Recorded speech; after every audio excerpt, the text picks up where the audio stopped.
Hey there, Vinay here from sleepapneastop.com.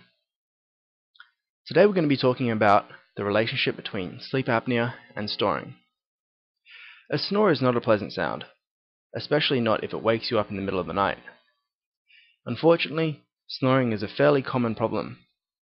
It is estimated that perhaps about a quarter of people snore, and older people are even more likely to snore. Snoring is more than just a loud, rumbling noise. It's a sign that something else might be wrong. A snorer might have a sleep disorder, such as obstructive sleep apnea, where the breathing tubes can become obstructed during sleep, costing the brain precious oxygen. Though snoring is not dangerous in and of itself, sleep apnea has been linked to a host of health problems, including heart disease and stroke. Snoring is associated with higher risks of developing certain diseases and health problems.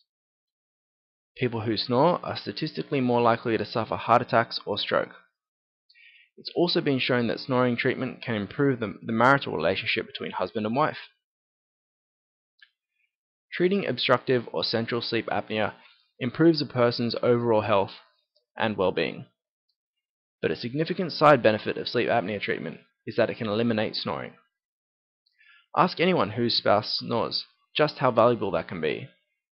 In fact, when people who snore seek treatment, the marriage tends to improve as well.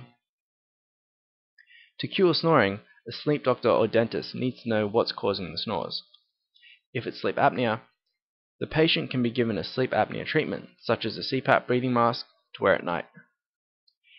In addition to curing snoring, sleep apnea therapy can also leave the patient happier and healthier overall. For more information on sleep apnea and curing your snoring, visit our website by clicking the link below, or go to sleepapneastop.com. Sign up for our newsletter to get our free report on how to get a great night's sleep and for all the information you'll ever need to know on curing your sleep apnea once and for all.